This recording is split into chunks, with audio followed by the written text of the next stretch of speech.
తన చెల్లెలు కవితకు బెయిల్ కోసం ఢిల్లీలో గల్లీ గల్లీ తిరుగుతూ తిహార్ జైల్లో ఉన్నటువంటి తమ చెల్లెను కలుసుకోవడానికి ములాఖత్ పేరిట ఢిల్లీకి వెళ్లి ఇప్పుడు పెద్ద పెద్ద మాటలు మాట్లాడుతూ న్యాయ కోవిడ్తో చర్చిస్తున్నా. అసలు మీకు ఢిల్లీలో ఏం పని అంటున్నాం? హరీష్ రావు గారు కానీ కేటీఆర్ గారి పని. ఇద్దరు కూడా ఏ విధంగా కవితను జైలు నుంచి విడుదల చేయాలని చెప్పని న్యాయ కోవిల్తో మేము సంప్రదింపు జరుగుతున్నట్టే బాగుండు. కానీ ఉప ఎన్నికలు వస్తాయి. ఈరోజు పార్టీ మారిన వారిపైన తగు చర్యలు గైకొనడానికి కోసం మేము న్యాయ నిపుణులతో మాట్లాడుతున్నామంటున్నాం. సుప్రీంకోర్టుకు వెళ్తున్నామంటున్నారు. స్పీకర్ గారు ఎందుకు నోరు మెలుపుతలేరు అంటున్నారు. అసలు ఈ 10 సంవత్సరాల మీ పరిపాలనలో సుప్రీంకోర్టు అంటూ ఒకటి ఉందని చెప్పి ఏనానన్నా మీకు గుర్తుంచుకున్నారని అడుగుతున్నాం. పెద్ద పెద్ద మాటలు మాట్లాడుతున్న మీరు ఆనాడు స్పీకర్లు ఎందుకు నోరు మెదపలేరు అనే దానికి ఏం సమానం చెప్తారు?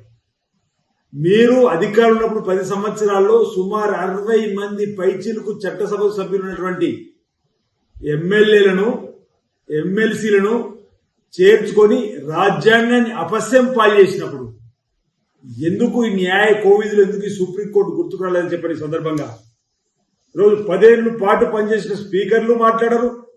ఈరోజు ఉప ఎన్నికలు తప్పు అనే మాట నాకు బాగా గుర్తు.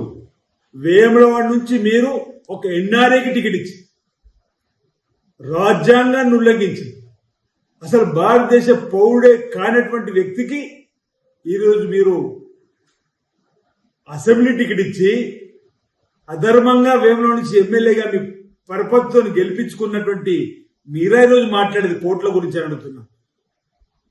ఆయన భారతదేశ పౌరుడు కాదు అని తీర్పు వచ్చిన ప్రతిసారి ఇదే విధంగా ఢిల్లీకి చెక్కలు కొట్టి ఆనాడు బీజేపీ ఉన్నటువంటి పెద్దలతోటి సంప్రదింపులు జరిపి అధర్మంగా ధర్మాన్ని అణచివేసినటువంటి మీకు ఈరోజు సరైన బుద్ధి చెప్పేటువంటి సమయం ఆసన్నతున్న వేళ మళ్ళీ ఉప ఎన్నికలని అంటున్నటువంటి మిమ్మల్ని అడుగుతా ఉన్నాం. మొన్నటికి మొన్న 6-7 మాసాల క్రితం జరిగిన ఎన్నికల్లో తెలంగాణ ప్రజలు కాదా మిమ్మల్ని పక్కన పెట్టింది?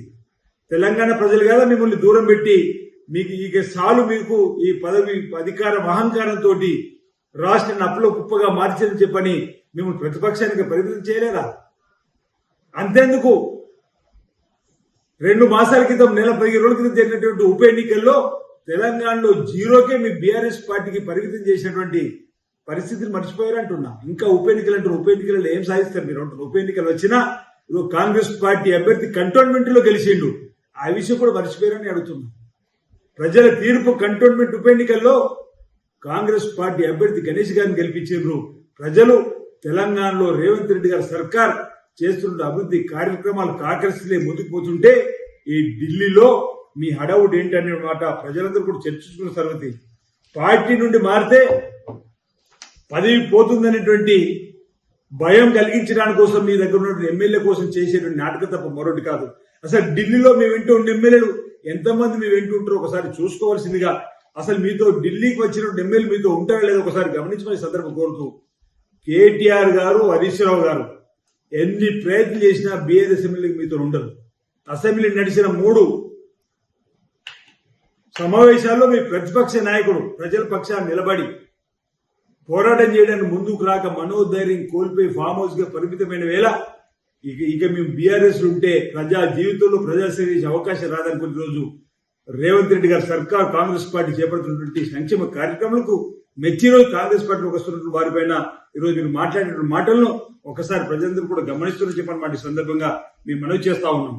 ఈరోజు న్యాయ కోవిడ్తో చర్చలు ఢిల్లీలో ఇప్పుడు అడావిడి చేస్తున్న మీరు 10 ఏళ్ల పాటు ప్రతిపక్ష ఎమ్మెల్యేలను ఎంపీలను చేర్చుకున్నప్పుడు ఈ న్యాయ కోవిడ్ కనిపించలేదని చెప్పిన మాట ఈ సందర్భంగా నేను తెలియజేస్తూ, అసలు వెళ్ళింది మీరు ములాఖత్ కొరకు తిహార్ జైలు ఉన్నటువంటి మీ చెల్లెల కోసం మీ బంధువు కోసం మీరు వెళ్ళి ఈరోజు ఏదో హడావుడి చేస్తూ ఉప ఎన్నికలు అని పెద్ద మాట మాట్లాడుతున్నారు.